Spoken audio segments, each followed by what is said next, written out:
Hi, I'm Angee. And I'm Jaime. Taking care of our mental health is the key to happiness. But even the best therapists sometimes lose their keys.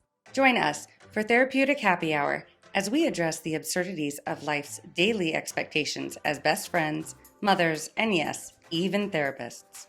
Welcome to The Shrink Show.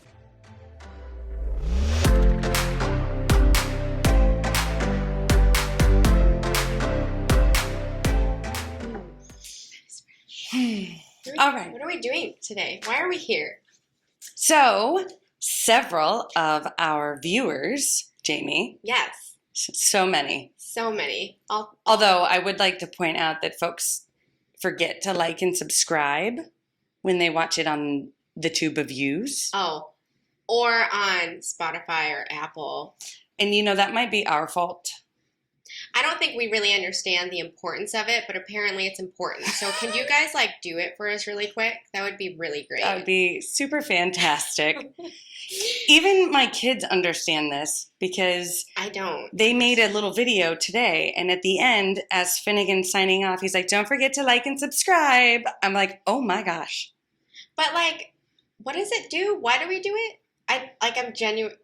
I don't really know, but I know that I hear people say if you want to important. monetize something, then that I think you get money from it. From people who subscribe. You probably have to have quite a few, I don't know how many subscribers we have, but I think on the YouTubes it's 28. I gotta tell you, my neighbor was... I don't know what that means. my neighbor was over the other day, or yesterday actually, and she was talking about her Instagram, and she's like, I have 2,500 followers.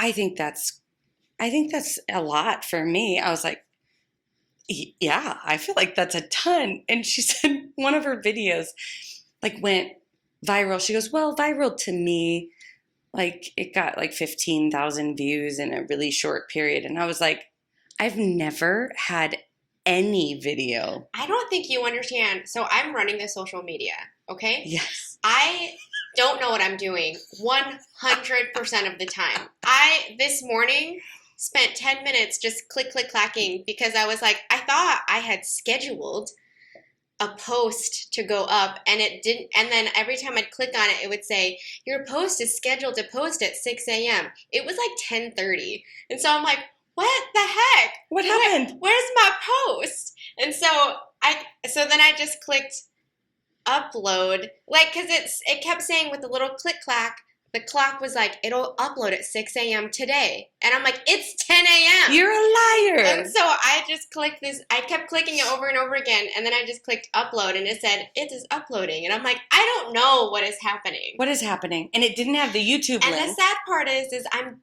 just doing Facebook most of the time. And you'd think for as long as I've been on Facebook, because Instagram is still new to me. I'm still a year into Instagram. Yeah. And then I just started the TikTok. Oh God, that was hard. The TikTok. And you want to know what all I did? You did was not my notes to do that. I was click, clock, tip tapping, all the TikToks. And then and you want to know how it started though? I downloaded the TikTok app 2 weeks ago. I downloaded it, opened it up, and I didn't know what was happening, so I just turned it off and didn't open it back up. I was like, well, that's too much. I was like, this is hard. And then I was like, you got to do it. Because the people, and people want the TikToks. No, I just hear people. Do you guys want the TikToks? Can someone help me do the TikToks? I don't understand. But people say that TikTok is easier to get them on there, and then it goes onto Instagram, because then it's good to have the videos on Instagram. Because I'm literally Googling how to social media. And then it suggests things and you got your glasses, and you're pushing your glasses up from your nose. Yeah. How to social media. I know. I'm I don't understand. Turn the volume down. In the radio when you need your directions, turn right, what? So I was okay, it says suggestions if you do it on TikTok, it's easy to upload onto Instagram. But Instagram I like because it automatically uploads it to Twitter, which don't even get me started about Twitter. I don't know what the hell that app is either. But you had started the Twitter, and I'm like, fine, I guess we have a Twitter. What the fuck fuck is Twitter? But then I hear people in the universe saying words like, yeah, on Twitter. I'm like, so people use it. I hear it, so it makes me assume, oh, people use these. Okay, if I were to I describe it, don't. Twitter is more informational. Mm-hmm. So, like my I mean, husband. I know what it is. I don't use it enough to care or to post or read. I just, when I upload on Instagram, I toggle a thing that says, yes, upload it to my Twitter. And that is my Twittering experience. I haven't even looked at our Twitter account. Is it Twittering? Yeah, because I put like our profile picture and I like added Look the at you. description. I do the bare minimum, so if people click on it by accident, they know what they've stumbled on. But I don't know what I'm doing. Mm-hmm. You know what? I feel like that's life. Yeah. Do you know what else people don't know what they're doing? Social media is hard, but I forgive myself. Yeah. Because I'm Forgiveness trying. is something else that people don't know Set how to myself do. free. I forgive you. Thank you. I forgive me too. Because you know what? I'm doing the best that I can, and my best is always good enough. And you know what? That's what I say to everybody when I teach them about forgiveness. I am going to be 100% honest here Okay. when I say I am so thankful that you are managing all of that because I can't. I can't. I mean, I don't know what I'm doing and I dislike it, but I like it enough to keep trying again because clearly I hate myself. I feel like the only way I could do it is if I had a big, huge chunk of time on like a Sunday and I could just mass edit and then I could just get it all like scheduled and whatever for the entire week. Yeah, and you can schedule it, but then, like I said, my app obviously doesn't understand because I have that business suite one, so it links like the Instagram and Facebook. I don't even know what you just said. Schedule it. Yeah, it sounded fancy. See, I'm doing it. I am the social media queen, guru, runner up. Yes, that's me. Forgiveness. So many of our subscribers, like and subscribe, please. That was where we went with this. Have got this far. Please, for the love of God, subscribe so I don't have to keep figuring out what a Twitter is. So many folks have asked, I don't know how to forgive. Can you explain how to forgive? Can you go into more details? Well, because I think we touched on it like episode 2 or 3 really early on. Yeah. We kind of brushed over it in the sense of, So what is forgiveness to you, Jaime? Like, how do you forgive? I guess what would be the question? How do you forgive? So the way I typically explain it to people and how I do it, and this is something I've learned within the past few years, is forgiveness is a gift you give yourself, meaning I get to decide if I want to forgive somebody. It has nothing to do with whether or not the person apologizes, whether or not I even see or interact with that person. They might not even be alive. And they might not have any idea what they have done. My mother-in-law always uses the quote, I think it might be Buddha, maybe not, I don't know. Whatever. The quote is, yes, go on. Having unforgiveness is like drinking poison and expecting the other person to die. Which is kind of along that same lines. I think you said that, and you said other times that it was Gandhi. It is. It's Gandhi. It's Buddha. It's the universe. It's everywhere. Everyone. I'm sure it's written on a mug somewhere. Somewhere. Like footprints. Yes. No, I think that's right. It is a gift that you give yourself. That you give yourself. And you get to decide when you want to do it. Because I think this is where, especially when I think of my kids and the whole idea of, well, you need to say sorry. Like, you just hit your sister, say sorry. And I really don't put an emphasis on that. I really think that, like, they could decide if they want to walk up to whoever they've wronged and say sorry. But regardless, it's still the other person who has to decide, oh, okay, yeah, I do forgive you. Because sometimes people do say sorry and they might 100% truly be sorry and like really, really like try to full circle and grow and all the good things, but you still don't have to forgive them. And I think that's where it gets tricky, is because I think in society it's really taught, well, you say sorry, and then once you hear those magical words, then you magically forgive them. And so I think it's better to take the pressure off of I'm sorry and I forgive you, and just recognize I'm sorry that's on the other person. That's on the person who's deciding, hey, I'm going to do better. Or I'm just going to like play the game and say sorry even though I don't mean it. But that's Right. on them and their life. Forgiveness, I think, is the much bigger, more important way of living and figuring out, okay, I get to decide. Because forgiveness doesn't condone the person's behavior. It doesn't mean you're going to forget what happened. And it doesn't mean you have to like that person or what happened. Does it mean that I can't be angry anymore? Yeah, it means you can feel however you want to feel. So, oh gosh, I could say that like every day. Say it again. Say it again. You can feel however you want to feel. If you want to be angry, be angry. You can be angry and forgive them. What? Yes. No. Because sometimes. But how? You know, behind this door. But it is so important, though, because so often I think we create we put ourselves in a box when we decide what the rules are. Like, oh, well, forgiveness is I can't be mad anymore. I can't have boundaries. I have to open my heart again and be vulnerable. I always hear people say, well, actually, two things. It makes me think, people think as soon as you say I'm sorry, that I shouldn't, quote unquote, be angry anymore. Right.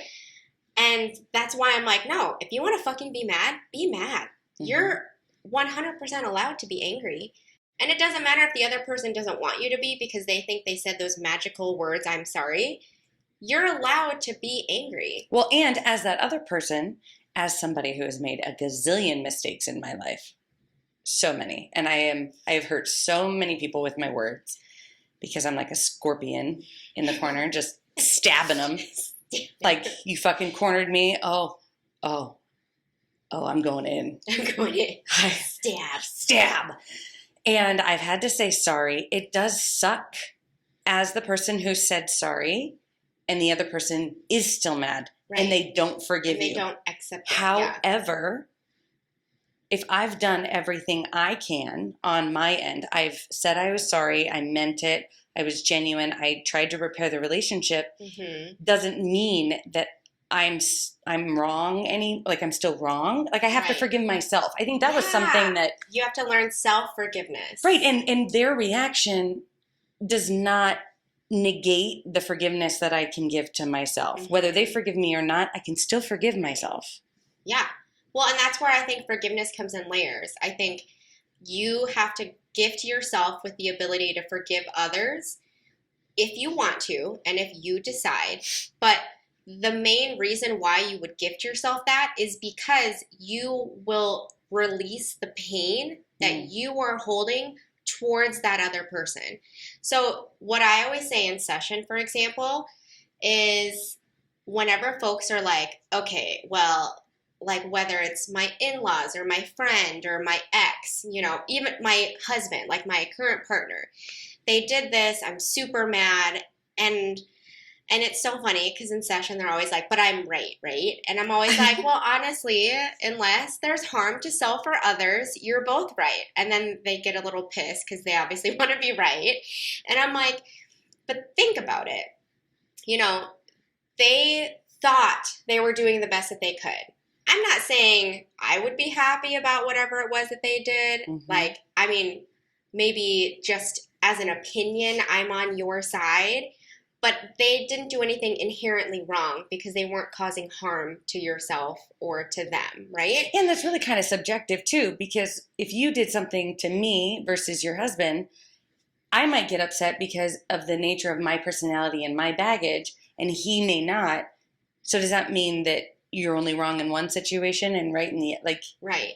I think we just get really stuck in the black and white of like, I'm right, you're wrong, say you're sorry. And, you must admit what you've done is wrong. And so I really go at it with, okay, so you're the one who's sitting across from me. You're the one who is sitting here saying you are pissed off or angry or sad. You're hurt in some way. And clearly, at this point, we can only assume you were the only one being affected. That other person isn't. They're not here. They're not upset. I guarantee you most of those people are also, because my clients always say, I even say this, I'm like, they're not upset. They're just saying get over it. And I'm not going to get over it. They didn't say they're sorry. And so I'm like, but again, you're the one who is sitting here upset and in pain. So when you decide to forgive, that is taking that pain and simply, I visualize things. I'm like, visualize taking the pain and literally, like with your words, like you can say, fuck you fucking hurt me, you said that shit, that's bullshit, you were lying, you totally knew what you were doing. But as you say it, take that pain and have it land at that person's feet. Give it back to them. Allow them to take back what they were giving you, which is the pain that you are now carrying. Which in many cases is their pain. It's like we're kind of, if you think of pain as a ball, we're just kind of playing hot potato with it, right? Oh, okay, I don't want this pain anymore. Here, you take it. This sucks. I'm being burned. Yes. And so I'm like, but when you do that, so that's usually easy because I think most people are like, well, yeah, because, I did get mad and I did yell blah, blah, blah at that person, right? Like I did call them names. I did say all the things, whether they said it calmly or out of anger, whatever. But the difference is I'm like, but true forgiveness is really saying, why did that person do this? And I'm not going to hold it against them. Yeah. And I always try to piece together, do you think this person was doing it? One, there are options. Option one, are they genuinely a malicious person? They have no emotion and their intent is to cause harm. That is where they were going with it. Because there are people who do that. And it's just fair to figure out if that's what's going on. Or were they doing the best that they could with what they had? Meaning they have never thought of how they should have done it from your perspective because they were raised differently. Maybe they never knew that your perspective existed because this was the first encounter to it. Perhaps option three is they deep down inside know what they've done is wrong, but they're too afraid to admit that they're wrong. Because that makes them vulnerable. And that is too scary. So they would much rather say, well, you're the one who has a problem. What's fascinating about all of that, though, is at the base of all of it is vulnerability. Because if I don't forgive, if I'm harboring unforgiveness, it's because how dare you make me feel vulnerable? Yeah. Because if I'm not forgiving you because you did something, you may have done it because whatever, because you're psycho. Yeah. Because anybody who knows you. I know. I have no emotions. Right. That option one. Option one. Serial killer. Well, I always say it's like serial killer level. Like if that's Dexter Morgan level, no emotion, genuinely don't care, you're just doing it to play the game. Yeah, there are people like that. They exist. Yeah. There are. But yeah, it's all vulnerability. You had said something earlier that reminded me of something that Joel and I's couple counselor said a while ago. Did I say this already? No. Oh, okay. I don't know. I don't know. Say it. But I love it so much because it helped me. Okay. Because I personalize things, right? So you get mad at me. Yep. Then I'm a failure to you and you are the issue. I have to fix you. But what do we know about fixing people? You can't, in the sense that I can't decide what you fix. Yeah. It is completely up to the individual. I can't make anybody change. Yeah. So what he said was, the person is not the problem. The problem is the problem. That was fucking mind-blowing for me. Because we take things so personal. We do. And I was like, you did that to hurt me. Fuck you, Joel. You fucking, I'm mad at you. Instead of looking at what am I actually upset at? I'm upset that he got mad at me for not putting the mail where it's supposed to go, but it wasn't me, and he didn't ask first. And right.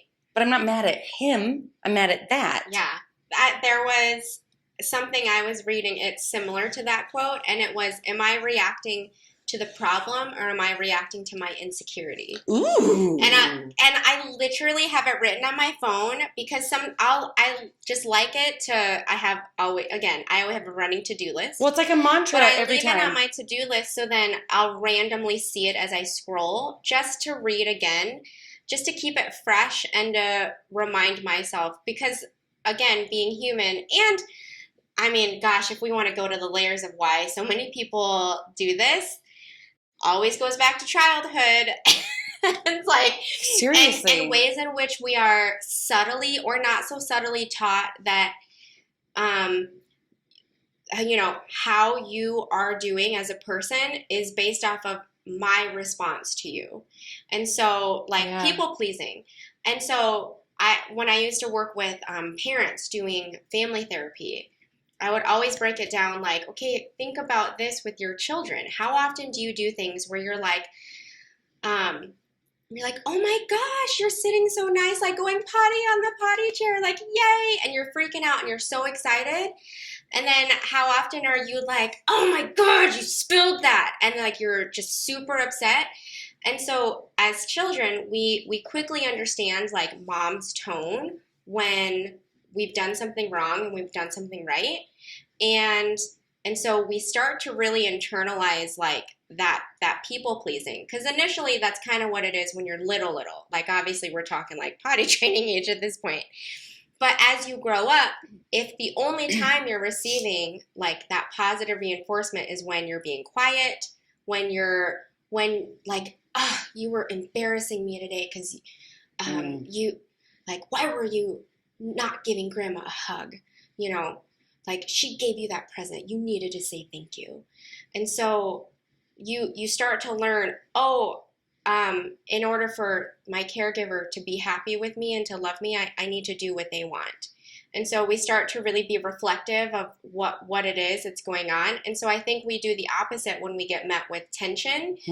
Is I'm just like, well, I didn't do anything wrong, because now we're in big bodies and big adult arguments. Yeah. And so now you can speak up and yell back, and it's coming out as an insecure child tantrum. Of like, I was just thinking, my kids speak back now. They don't hold, are they supposed to? Because my kids don't hold their tongue at all. But they probably know it's safe. You're the worst mom ever. Yeah. And then 3 minutes later, thanks, Mom. You're the best mom ever.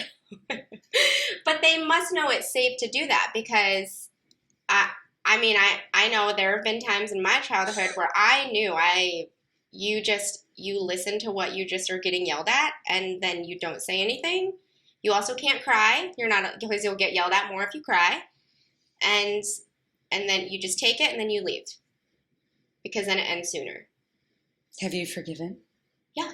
I did this whole thing in hypnosis, actually. And that's what, honestly, when I learned how to forgive, and it wasn't not me, it was a lot of my childhood parts, like a lot, so here's my, I guess, backstory of, it turned into, when I went through the hypnosis training, we really learned a lot about how to take, because you're reliving, if you will, in your mind's eye and your subconscious, different moments in time. And so it was just a training. So I was like, I'll do something light because I don't know these people. So, but unfortunately, everything always spirals back to like the worst of the worst. Anyways. So you're freaking the people out from hypnosis now. No, it's not. It's just, you just got to clean up your shit. Yeah. And ultimately, and my husband can attest, like, it makes you realize a lot of, again, your insecurities, like am I reacting to the problem or the insecurity? A lot of my insecurities were always rooted back into times where when I was little and I was told I had to do something or I had to be a certain way. And whether that truly was my mom or dad's intention or whatever grown-up was around me, I internalized it that way, and that's what I carried with me. Mm-hmm. So I started with just mom stress. I was like, I feel overwhelmed. Like, literally when I see the dishes full in the sink, I'm just like, oh my God, I have to clean the kitchen. You and Joel are the exact same person. And like, it just... I mean, I don't like it, but I can ignore it and be like, you know what, I'm just going to go in the other room. I see my unclean kitchen. I haven't vacuumed in a few days, and there's crumbles all over, like Cards Against Humanity, crumbs all over the goddamn carpet. That's when I go to the basement. And so I'm like, okay. And so I would go from 0 to 60 as soon as I'd walk into the house. And I'm like, oh, my fucking house is a fucking mess. My goddamn roommates are the worst. My children and husband. And so I would just be so angry. And my husband would be like, settle down. Like, it's not that big of a deal. You know, he's definitely like you. And it's just like, it's fine. Like, I'll just wipe off the counter. And I'm like, but you're not going to do it right. Oh my God. And so I would just freak out. And it was funny because even like after I calmed down, I'm still even sitting there thinking, God, I'm a psycho. What the frick just happened? But my ego wouldn't let me admit that to my husband, of course, because God forbid he ever be right. Nope. Right? Nope. Oops. And so I just was like, okay. And so, again, I'm going through this self-forgiveness moment. Or actually, what it turned into was we had resourced it back to different ages and stages in my life in which I internalized the belief that if I wasn't perfect, that I was unlovable. So whenever I would see things as a grown-up that wasn't perfect, which if anyone is a parent, literally nothing is perfect as a parent because your kids will tell you what you've done wrong, your house is never clean, your to-do list is never accomplished, and you don't shower. At least I don't. I mean... And so I just... Sometimes twice a week. I know. I mean, maybe on a good week. And so I just was, like, never perfect. And, again, if I internalize this belief from a child, and we could round up to my whole life, I have this belief that if I am not perfect, I am unlovable. Right? And so... How many people have that? So many people. I know. And so that was for me, but I have worked with people where perhaps they've had that same belief. Sometimes it's not necessarily perfect, but maybe it's if you just don't feel good enough that you're not lovable or deserving of love. Sometimes it's when you, like, unless I'm just happy, unless I'm nothing but happy, then I'm not lovable, because maybe that's what was taught to you as a child. Like, you could only be this quiet, good little girl. But, like, what if they were just a naturally kind of, like, loud and rambunctious girl, you know? Well, and that was kind of like mine as a kid. It's funny when you say taught, I always go straight to, like, caregiver. Yet, mine was taught to me by society. And I talked about this briefly, but it was taught, you know, that if I stood out too much, then I would make people feel uncomfortable. And if I made people feel uncomfortable, then they would judge me. Yeah. And so don't be too loud. I needed to not stand out. Yeah. I needed to fit in. I needed to. Like at school, in society. And it was because of how they reacted to my mom. Exactly. That's what society taught me. But I forgive you, society. But it's those internalized beliefs of, like, if I don't do fill in the blank, then I am not deserving of, and then that's where fill in the blank could be safety, it could be love, it could be just comfort. Acceptance. Yeah. Feeling unconditional love. Success. Yeah. And so that Confidence. was just my story. And so then when I went through and I was able to forgive just moments in time. And by moments in time, I mean like memories that stuck out where I was like, oh yeah, when I was getting yelled at for this, or when this person made fun of me and like I really internalized, you know, the mean things that they said. When I was able to say, holy shit, the reason why they were doing that was because they were freaking out on me because I wasn't fitting a mold that they wanted me to do. Right. And I see that replaying all day, every day with my children, because every day I, again, want my children to be perfect, which then when there's times where they're, you know, arguing back at me, not putting their goddamn shoes on, because that's an everyday argument, at the time that I want it done, I used to internalize it like, oh, if you're not being perfect, then like I am failing. And now I'm just like, yeah, that's fine. Like, they're not getting their shoes on. It has nothing to do with me. You know, my kitchen isn't clean. It has nothing to, like, my family still loves me. I am not failing. It is such a freeing feeling. Yeah. When you no longer have to carry the burden of other people's reactions. Right. Or just these unrealistic expectations that we have believed our whole lives of what makes us think that we're deserving of whatever it is that we think we don't deserve. Or even unrealistic expectations. Like I know I talked about briefly, but I want to say it again with my mom and the bar. Yeah. Because say it. I was putting... Because I use that example all the time. Because my mom having her mental illness, God, it's like this bar I expected her to reach. She couldn't reach it. And so I was so angry with her and I was mad and I didn't forgive her. And it tore a hole in our relationship. And it wasn't until I realized I need to lower the bar because I have unrealistic expectations of her. Mm-hmm. I can't expect a 2-year-old toddler to be able to run an obstacle course in, under a minute or something, whatever. I mean, depending on the toddler and depending on the obstacle course, I suppose. But like, give an example of what you're wanting your mom to do. Okay. So a mom often could be a person that you could call and say, so-and-so broke my heart and I'm just really sad because I don't understand why they didn't like me or why our relationship didn't work. And you would probably get a typical response from your mom like, oh, sweetheart, I'm so sorry. What do you need? Right? That's the kind of mom response. Just some sort of empathetic tone like, oh. Yeah. My mom's response would usually be, I told you all the time, men are fucking pigs. And, that like fucking Kevin won't call me anymore. And, how would you feel if, give all these situations? And it's like, okay, well, fuck me. Right. I love it when Renee's voice comes out. I'm like, oh, there she is. There she is. There's Renee. Which I don't know if that's actually how she would sound when she's angry. It's not necessarily, but your voice changes when you're like, this. I'm doing mom. Well, for our podcasters, they need to know when I'm Renee. Honestly, Ange. Ange. That's always like when somebody calls me Ange, like that's they're pissed.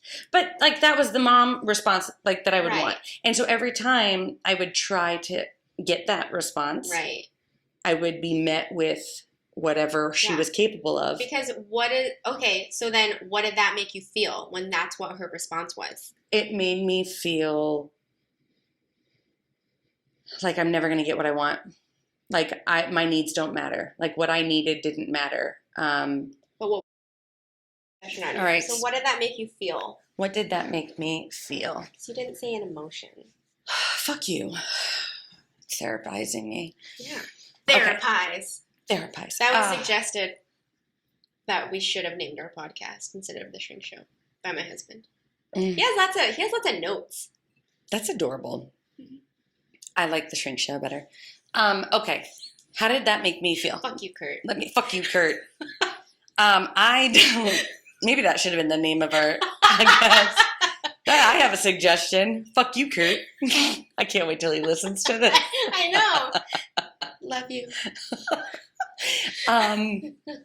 Okay. How did that make me feel? Put myself back into like you're young Angie's shoes. About getting hurt by a boy and mom was not being the mom you wanted her to be. Okay, I need to process this out loud because I'm trying to identify the feeling.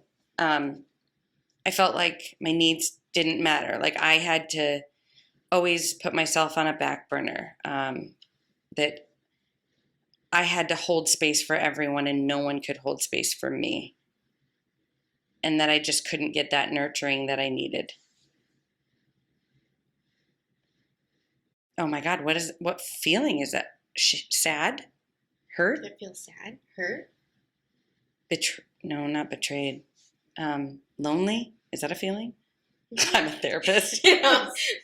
What's a feeling? Is lonely we a need to have a feeling? visual aid. Oh, Which face? The feeling What wheel. is the face? I know.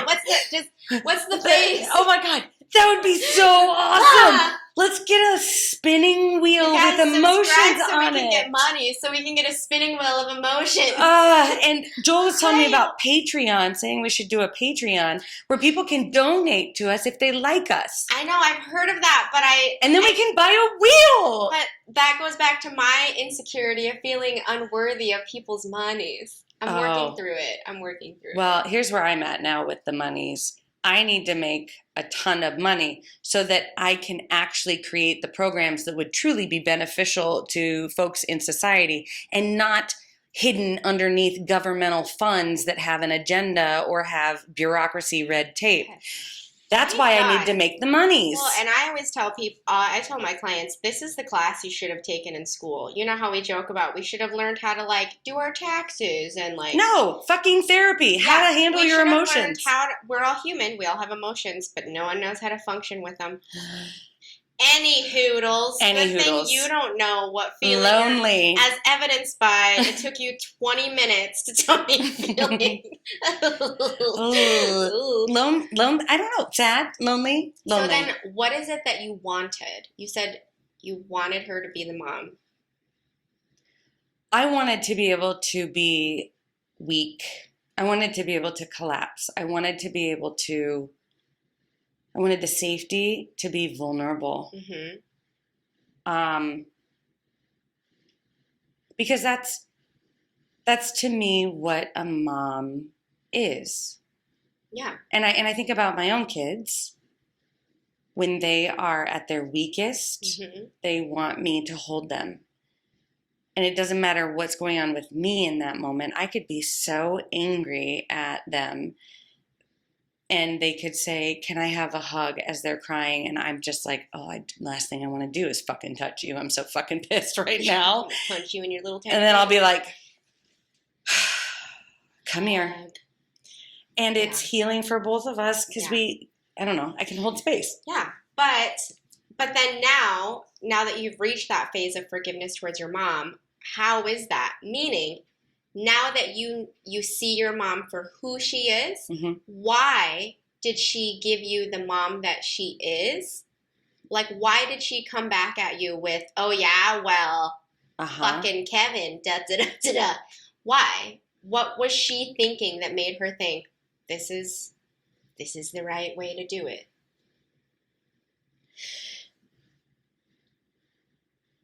Okay.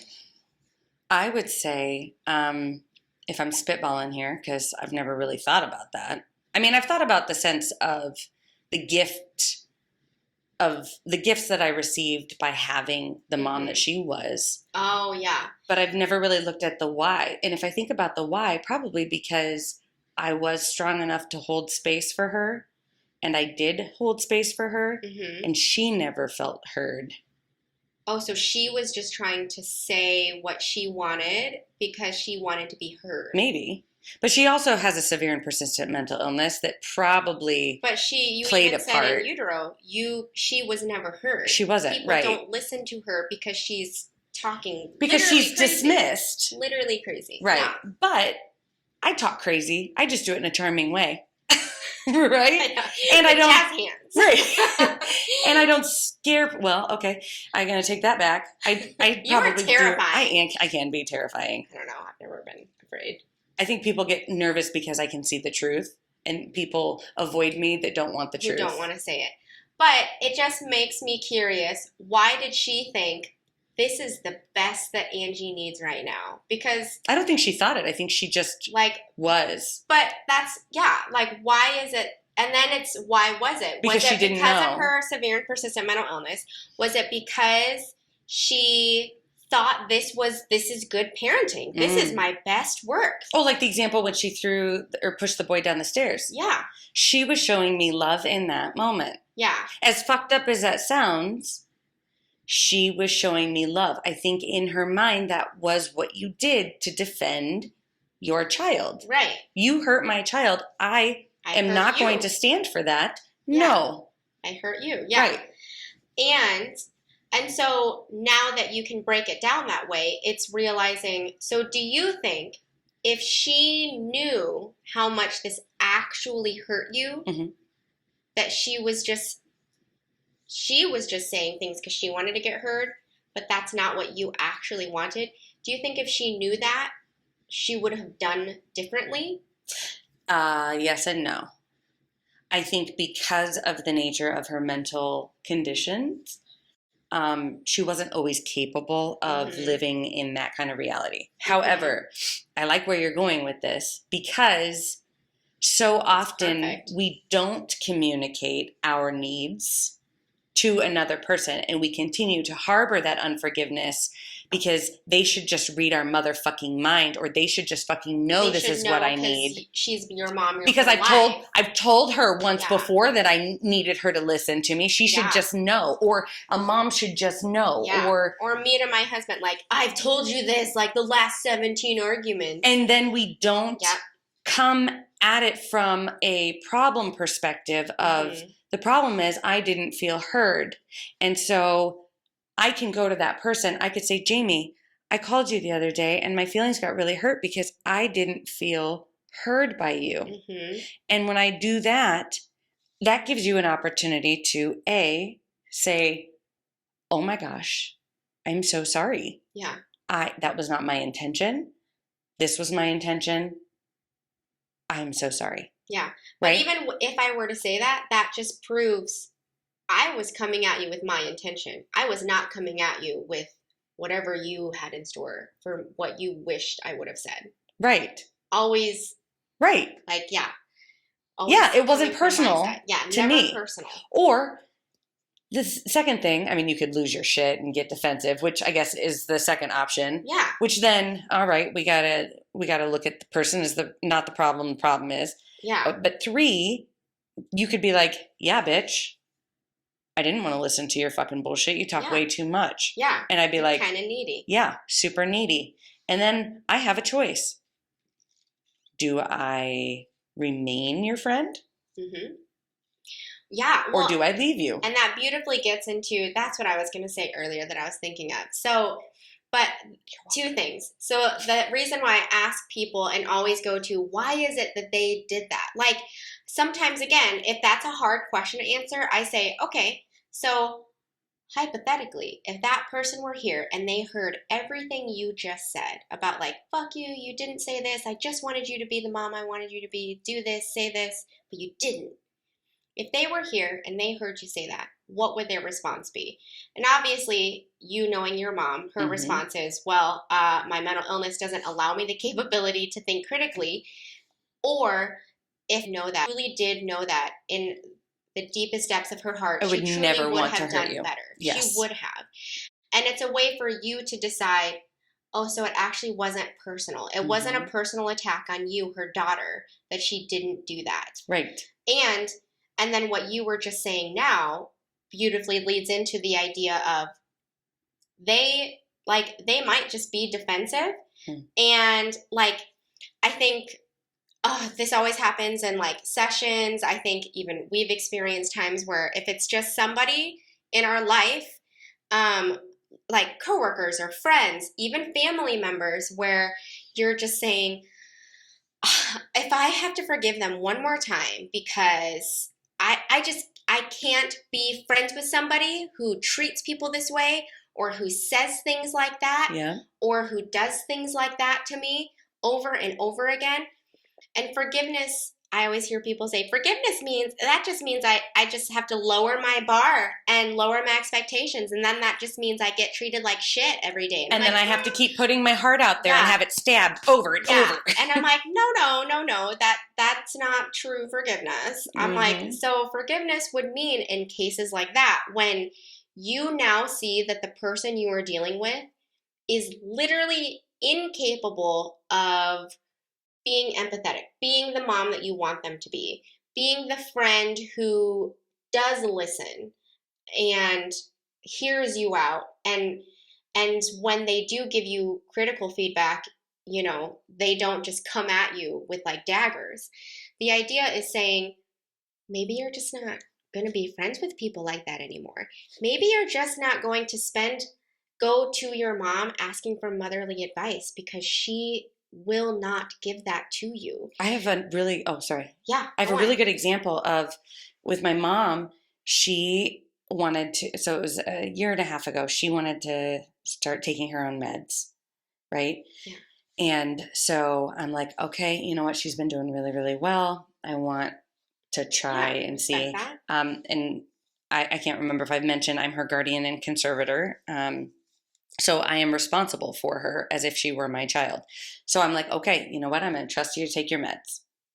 3 months later, she is making the residents so uncomfortable because she's coming out of her room and staring at them and saying really bizarre things.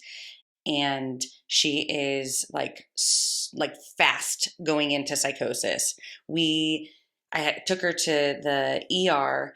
This was days before I needed to go to Arizona to bring my grandma back from Arizona. It was just a hot mess. It was a shit show.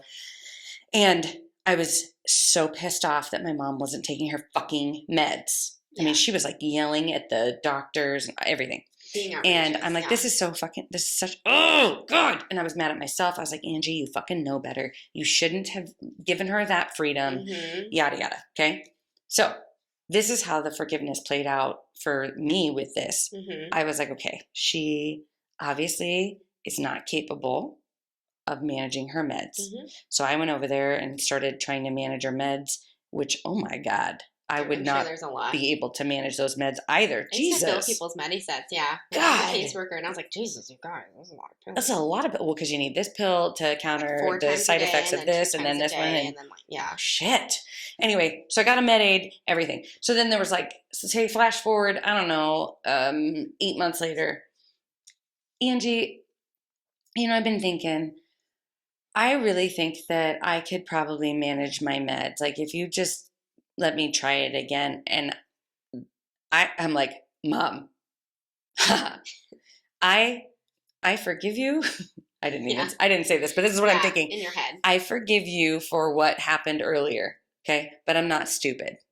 And I'm not going to put my heart out there again. See? Yeah, you didn't forget. And so I'm not angry with her about this, but I'm like, Mom, that's not going to happen. You and I both know what happened last time.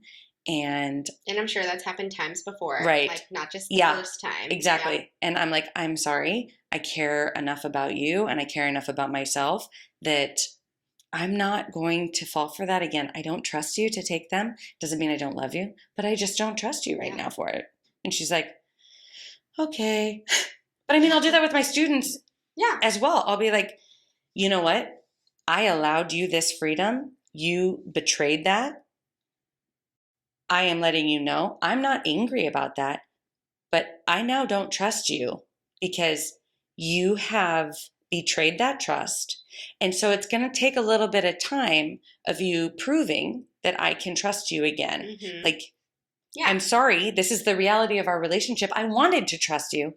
You betrayed that. Yeah. So now I have to create that boundary. Right. But that doesn't have any impact on my ability to forgive because I don't want to carry those emotions. Yeah. But the difference is when, what I also say is, in the hypnosis training, they taught it as ongoing forgiveness. So it's the idea of, so if the person is a family member, if they are a friend, your spouse even, your child, anyone who is literally in your life, as soon as you leave my office, I'm like, okay, so they haven't changed. You have changed, because true forgiveness means you have changed. You are now no longer carrying the pain and resentment of the past. holding that grudge, holding that too high of a bar up over that person's head. Ongoing forgiveness means whenever they continue to behave in the same old way, with the same old behaviors or drama that they suck you back into, it will no longer affect you. It's almost like you can see it happening and you're like, oh yeah, I knew that was going to happen. Right. And I'm no longer shocked because I wasn't holding you up to this high bar. I'm like, oh, that's perfect because my bar is seeing you for who you are. So it's not lowering your bar, it's seeing them on their level. I always say, and I think you were saying it earlier too, it's like I would never expect my 2-year-old to be able to like verbalize and speak as well as my 4-year-old. Right. But by always holding that bar up too high for that 2-year-old, they will fail 100% of the time. Every time. And that's unfair to the kid. So then I'm going to be mad and yelling at them and like, you're not making sense. Speak clearer. Use full sentences. What do you want? When they're literally unable to do so. That's the same thing in this example. You could sit there and be like, Mom, what the fuck? Why aren't you doing this? Take your fucking meds. Like, quit asking me to do your own meds. Or you could just say, oh, of course you're asking to do them again. I totally get it. And I wish I could let you. I can calmly say no rather than use my insecurity as a reaction and yell at you. Right. And when you respond differently by calmly seeing it for what it is and not reacting, it starts to change how they respond. Exactly. Yeah.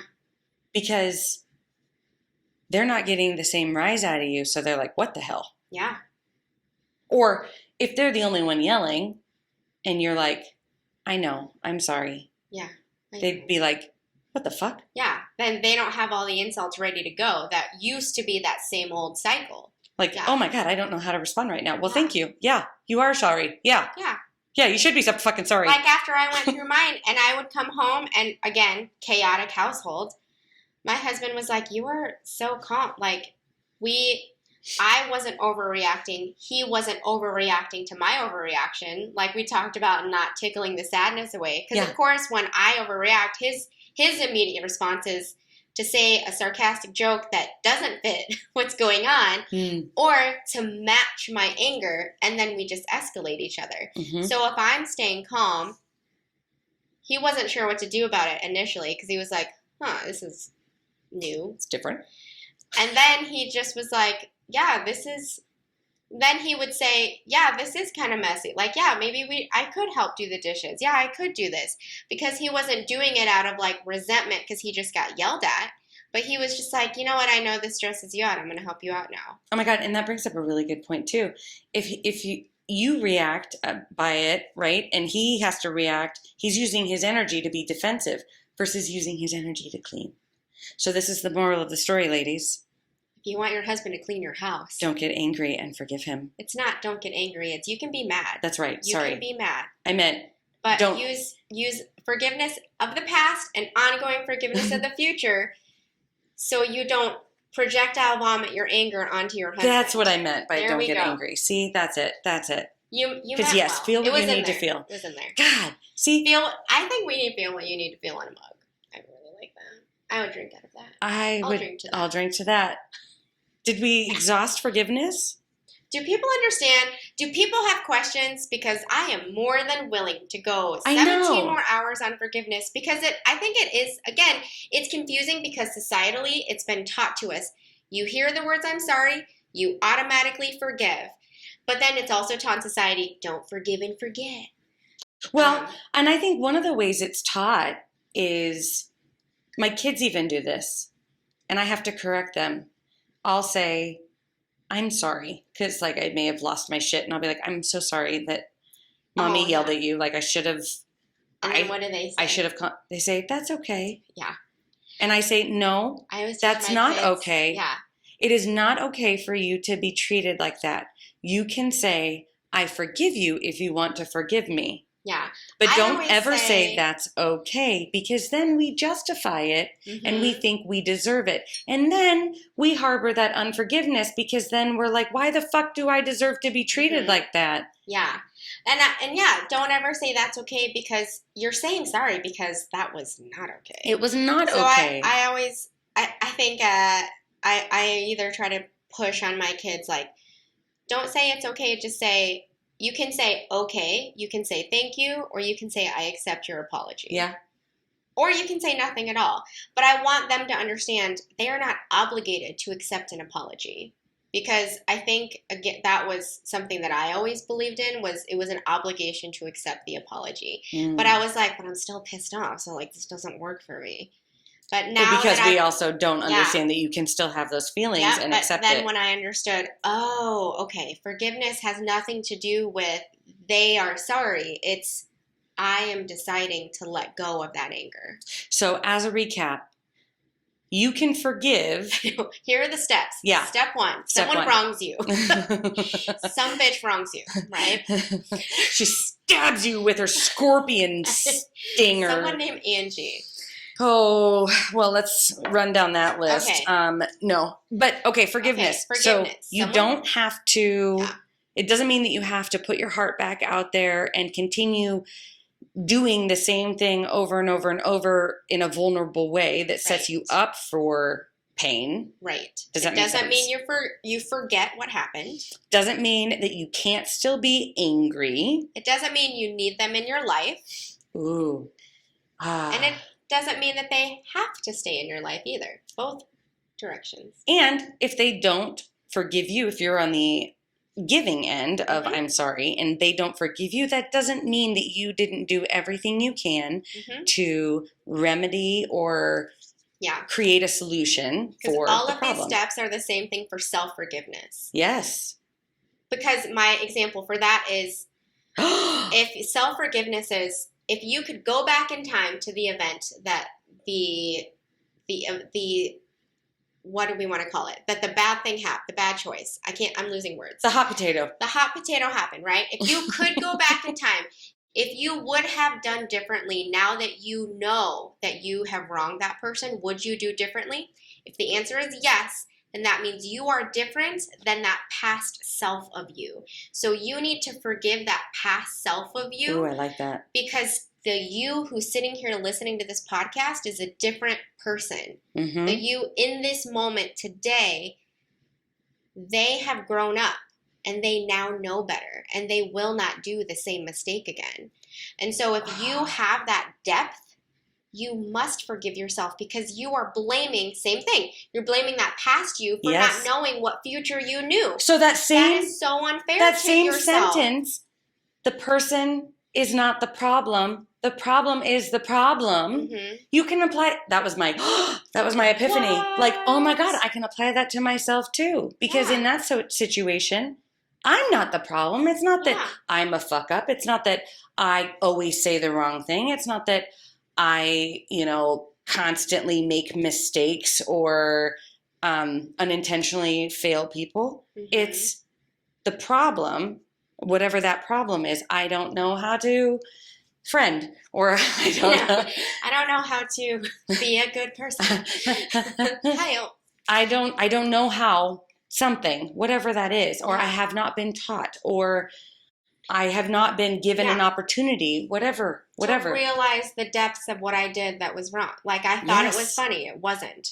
Right. I thought that was what the best answer was. I now know that isn't. I thought this was the way I got ahead in life. Yeah. I thought this was how you talked to people. Yeah. I was never taught how to handle conflict. And so I thought that was the right answer. I am learning what it's like to hear conflict and to not match it. Yes. But then that's giving yourself grace and saying, oh, so if you see that now, then you are a different person. Mm. Yeah. Same thing. God. Don't judge 2-year-old you for not acting like 4-year-old you. It is not your fault that you are not grown. And it's not your fault. I was telling a student today, I said, it's not your fault for not knowing what you didn't know. Yes, I say that all the time in session. Like, if you didn't have a caregiver or a safe grown-up to teach you how to handle this situation or this emotion or this life stressor, then how in the bloody fuck are you supposed to fucking know? Like, I didn't say that to the student. I said 100% that. 100%. How in the bloody fuck? I've actually never said that sentence together. Like that was your first time there? That was, I am witnessing something new? Yep. How did that make you feel? I was about to say I am a bloody fuck virgin. And then I was like, ooh, that's really on the money. And then... Like, what the fuck does that even mean? Bloody fuck. I know. I get what you're virgin. saying. But and then I was like, I should stop. And then I just kept going. See, and this is something I am so sorry, audience, if I made you uncomfortable. I'm not. This was fun to watch. Angee crawling in her own skin. Oh, yeah. How were you supposed to know something that you weren't taught? I genuinely want an ongoing dialogue about this. I need people to tell either fun facts of what you've learned, things that you were taught that forgiveness or apologizing is. Also, the entire time, like, we slightly discussed this topic, and then the entire time we've been filming, you know, have you seen Just Friends, that movie? All I am thinking about is, it's what, Anna Faris, when she's singing, forgiveness, it's not just saying sorry. It's terrible, but like her character is just this obnoxious person. And that's all I'm hearing is just her singing that in my head. The whole time? Anyone else? Just my voices? Just mine. I wanted people to know that. It feels right. It felt right. Let's do our mugs. So, my mug, in honor of forgiveness, is the tears of my enemies. Wait, tears. I need to say it differently. And you were drinking the tears of your enemies during this filming. I was. I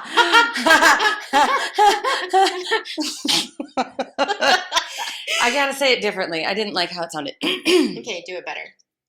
The tears. Nope, I don't like it. I don't like that either. The tears. No. Mm-mm. You should have practiced. I should have. It's really awkward for me. Because if I'm evil, the tears of my enemies. No. The tears of my enemies. Say it high pitch now. The tears of my enemies. I like that one the most. And mine, in honor of forgiveness, is totally over it. Totally. With a rainbow. And I was drinking a rainbow. And totally over it. Totally over it. Totally. Yay. Not sarcastic whatsoever. All right. Like and subscribe, please. Don't forget. Bye. Bye. If you think we're cool, or even if you don't, please like or subscribe so you'll stay up to date on all things The Shrink Show.